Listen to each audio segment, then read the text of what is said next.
Maio praticamente nacional. Oi gente, eu sou a Ione Simões. Hoje eu trago para vocês o resumo do que eu li no mês de maio. Rolou aí pelas redes o movimento Maio Nacional, né, incentivando as pessoas a lerem mais autores brasileiros. Essa é uma coisa que eu sempre busco fazer aqui. E esse mês, coincidentemente, das minhas 5 leituras, 4 foram de autores brasileiros. Eu sigo ainda naquele ritmo de não estar conseguindo ler tanto assim, mas de qualquer maneira estou satisfeita porque eu fiz também excelentes leituras nesse mês. Minha primeira leitura do mês foi uma diferente daquilo que eu tenho costumado fazer e tem vídeo resenha também sobre ela aqui no canal, que é Gothic Face e o Mistério da Caveira, do Fábio Rodrigues, que é uma distopia futurista com ares aí também de ficção científica talvez, e que é uma leitura bastante interessante. A gente está falando de um futuro pós-apocalíptico em que a gente teve uma nova sociedade surgida, né, após o apocalipse, e nessa nova sociedade nós temos apenas cidadãos considerados de excelência vivendo ali em harmonia e usufruindo dos bens daquela sociedade. E nessa sociedade a gente tem o Gothic Face, que é uma ferramenta de mídia que está sendo construída e que na verdade ela é utilizada para manipular a população. Essa população também, ela vive sobre um dogma, e aí quem vive às margens dessa população, então excluídos dessa sociedade, são todas aquelas pessoas que não se enquadram nesses padrões considerados de excelência. E são elas que estão ali em constante luta, buscando seus direitos e terem acesso basicamente ao mínimo. O autor trabalha aí com paralelos da nossa própria sociedade, só que óbvio, né, no caso do livro, extrapolando todos esses conceitos para a gente ter uma percepção maior dessas desigualdades e também de todas as ferramentas que são utilizadas como manipulação para você tentar controlar a população e impedir revoltas e tudo mais. Algo legal que ele faz na história também é a brincadeira com o uso de muitos nomes. Então, no próprio Gothic, a gente não tem um erro, né, de escrita, porque esse Gothic não é de gótico. Ele vem, né, da junção das palavras ghost e automatic em inglês, então por isso que o Gothic é grafado dessa maneira, é um neologismo do autor. E ele também faz várias referências nos nomes das personagens a figuras reais, personas diferentes da nossa história, né, figuras políticas e tal. Como a ideia do autor é meio que quebrar uma ideia de um futuro igualitário, o livro ele termina numa sensação de frustração. E não porque o livro é frustrante, porque o livro tem um final ruim, mas é porque ele frustra as nossas expectativas sobre aquilo que pode acontecer para poder reforçar essa mensagem de que se a gente ainda acredita que em algum momento as coisas vão ser igualitárias e tal, é melhor repensar. Minha leitura seguinte foi um dos meus favoritos do mês e que com certeza também vai entrar entre os favoritos do ano, que é o Adultos, da Marian Keyes, traduzido pela Caroline R. Horta. Esse aqui é o 14º romance da autora, dos publicados dela no Brasil, era o único que eu ainda não tinha lido. Agora falta pra mim, né, o próximo, que vai ser o Again Rachel, que o Grupo Editorial Record já anunciou que vai publicar esse ano e que é continuação de Férias e tal.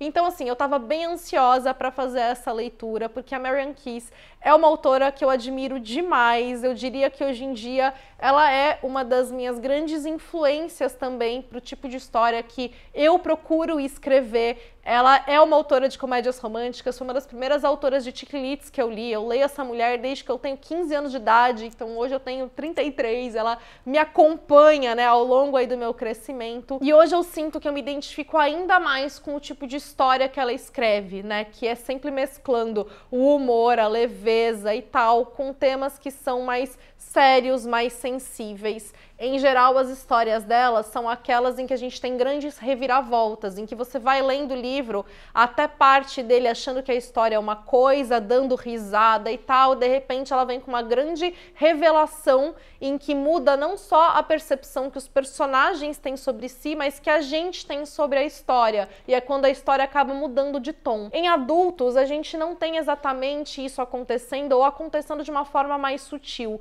Ele mantém as características da autora no geral, mas de uma forma mais madura, talvez, mais amadurecida mesmo. Não só porque a gente está falando de personagens mais velhas, então em geral a gente tem aqui pessoas com mais de 40 anos, embora a gente tenha algumas personagens de destaque aqui na faixa dos 20 e dos 30, mas também a forma de como ela trabalha toda essa história. Adultos, como o próprio nome diz, aborda a vida adulta. A gente tem uma família que são os Casey, que estão sempre fazendo tudo juntos, festas, viagens e tal, e eles são uma família feliz e bem resolvida, ao menos num primeiro momento. O livro começa, né, com uma cena que na verdade só vai acontecer quase que ao final do livro, e em que a gente tem a revelação de segredos de diversas pessoas dessa família e tudo culminando aí numa catástrofe. Quando o livro começa, a gente não sabe o que vai ser revelado, o que está acontecendo, nem sabe quem são essas pessoas. A gente só sabe que tem uma energia caótica ali que paira por toda a leitura. É quando a autora retrocede no tempo para ir construindo quem são essas pessoas, as circunstâncias em que elas estão e principalmente qual a relação entre cada uma delas. Ele é um livro longo que no início eu demorei um pouco para entrar na narrativa, porque a gente tem perspectivas de várias personagens, então eu demorei para me situar, entender quem era quem. Só que a partir do momento que eu consegui, né, me mapear e entender cada pessoa com sua personalidade, sua vida e tal, seus próprios conflitos, eu entrei na leitura de um jeito que me envolveu demais. E isso que eu falei sobre a gente não ter tanto uma alteração de atmosfera aqui, é porque esse livro todo ele traz essa combinação de humor e melancolia, que eu acho que é muito típico da vida adulta. Então ela retrata muito bem as inseguranças, as vulnerabilidades de ser adulto, o quanto na maior parte das vezes a gente tem que fazer escolhas sem fazer a menor ideia do que a gente está fazendo ou de para onde a gente vai parar, mas simplesmente porque a gente precisa decidir, a gente precisa se responsabilizar por algumas coisas. E ela aborda temas muito importantes aqui também de uma forma muito natural. Um deles são os transtornos alimentares. Eu achei muito rico e muito cuidadoso e responsável como ela faz esse retrato da bulimia, especialmente porque quando a gente lê sobre transtornos alimentares nos livros, eles estão associados à adolescência. É muito difícil a gente ler personagens adultos que convivem com esses transtornos. Então, ela fez isso aqui muito bem. Ela toca em temas como a questão dos refugiados na Irlanda, ela fala sobre pobreza menstrual e tudo isso de uma forma muito bem, né, encaixada aqui na narrativa. Esse foi aquele livro que quando eu terminei, eu tava com um mix de sensações, porque eu acho que também, como representa muito bem a vida adulta, tem coisa que a gente fica triste, tem coisa que deixa a gente alegre. O fim, ele não é ideal se a gente vai considerar uma perspectiva mais romântica, mas eu acho que é o final perfeito para cada personagem. E é aquele livro que eu sinto que quanto mais o tempo passar e mais eu pensar sobre ele, mais eu vou gostar dessa história. Depois eu fugi da ficção e fui ler o livro Os Olhos Claros do Pássaro, da Valéria Macedo, que se tornou também uma das minhas leituras favoritas do mês. Esse livro foi absolutamente tudo aquilo que eu precisava no momento que eu li.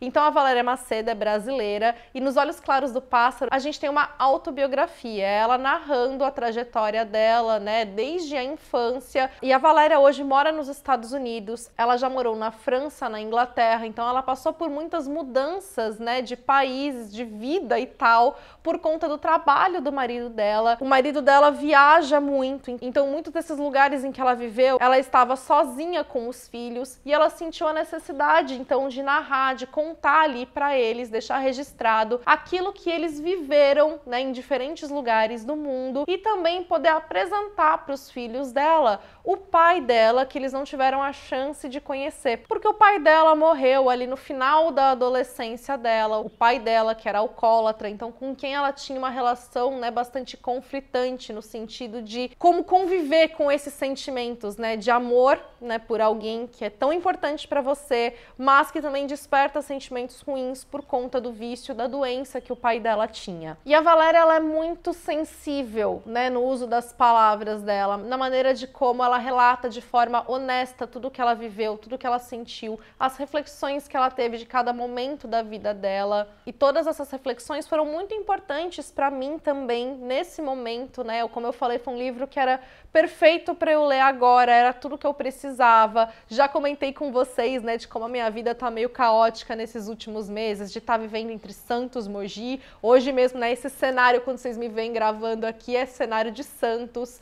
Então a minha vida não tem tido estabilidade nesse sentido, se é que, abrindo aí um momento de reflexão, as nossas vidas são de fato estáveis em algum momento. Mas enfim, a gente tem momentos da vida, né, em que essa instabilidade fica muito mais evidente, e eu estou vivendo um desses momentos agora, né? Eu sou uma pessoa extremamente da rotina, que gosta das coisas acontecendo sempre de um mesmo jeito, então não é fácil lidar com não ter rotina, né, com as coisas estarem mudando o tempo todo. E ler sobre a experiência da Valéria, as reflexões que ela tirou de cada um desses momentos, aprendizados que ela teve, fez muito sentido para mim, né? Conversou diretamente para mim e foi algo que foi bastante importante. Além de tudo, foi uma leitura que me envolveu desde o início, então eu logo ali me envolvi com a história dela, com ela, né, querendo saber o que ia acontecer. Foi uma leitura muito gostosa, que eu não sentia o tempo passar enquanto eu lia. E como eu falei, ela também tem uma escrita que é muito bonita, porque é muito poética. Ela tá o tempo todo, né, fazendo paralelos da vida com questões da natureza. Então, falando, por exemplo, das estações, ou como o próprio título, né, indica, com a vida dos pássaros, né, os movimentos existentes ali na vida dos pássaros, né, das migrações e tudo mais. Então isso traz poesia para a narrativa e estabelece também essa ideia de que a gente é parte de um mesmo todo, que é uma ideia muito forte aqui na história também. No documentário do Emicida, o Amarelo, né, na Netflix, uma coisa que ele fala me marcou muito, que foi o fato dele ter voltado para o plantio, então plantar coisas para que ele pudesse não só se conectar de novo com esse todo, mas entender principalmente o tempo das coisas, né, que as coisas têm um tempo próprio para acontecer e que em geral não é o tempo que a gente quer. E eu lembrei muito disso lendo, né, o livro da Valéria. Ela toca nesse aspecto em diversos momentos também, então para mim são ideias que estão todas aí muito conectadas. E algo muito bonito que ela fala ali também, que eu tenho certeza que eu vou levar para a vida, na perfeição que existe na ordem das coisas, como tem momentos em que a gente percebe coincidências tão grandes, né, que a gente fala, meu Deus, né, olha a coincidência disso, e aí ela reflete sobre se isso é de fato uma coincidência ou se as coisas não têm a sua própria forma perfeita de acontecerem da forma como elas são. Então fica mais essa recomendação aí para vocês. E por fim, eu finalizei o mês lendo 2 livros de um mesmo autor, que são antologias de conto e que também tem vídeo resenha aqui no canal para vocês, que são Faces da Guerra e Histórias Soltas, do Munir Shahroof.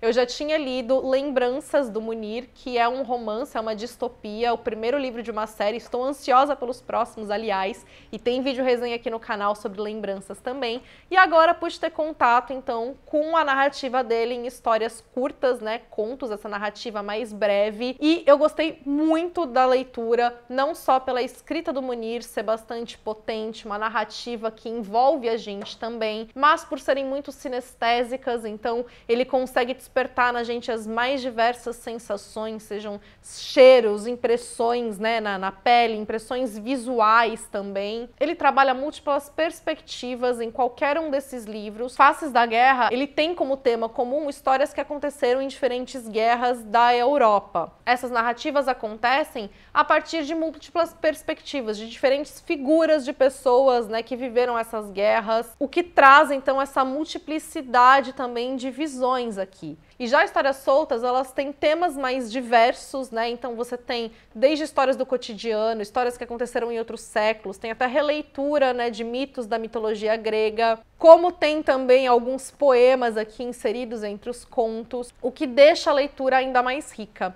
Algo também interessante no Faces da Guerra é que cada um dos contos é contextualizado com informações a respeito daquela guerra. Então, ao final de cada conto, a gente tem uma informação de 2 páginas, às vezes 1 página, dependendo da situação. Em geral, são leituras bastante envolventes, como eu falei, bastante bem escritas também. E eu também gosto muito de ler contos pela possibilidade da gente poder incluir essas leituras na nossa rotina. Não é algo que você precisa ler de uma só vez, você pode ler de uma só vez se você quiser, até porque as antologias são mais curtas, mas se você quiser ler um pouquinho por dia, um conto por dia, você também pode fazer isso. E vocês, leram o que em maio? Me conta aqui nos comentários. Das minhas leituras, o que chamou mais a sua atenção? Muito obrigada por ter assistido o vídeo até aqui, aproveita e já deixa sua curtida, porque é uma forma de ajudar muito o meu trabalho. Para quem tá chegando no canal agora, seja bem-vindo, seja bem-vinda. Já aproveita, se inscreve e ativa o sininho para não perder a notificação de vídeos novos, me acompanha também nas demais redes sociais, sociais, que por lá o nosso contato é ainda mais próximo. Beijos pra todo mundo, até o próximo vídeo.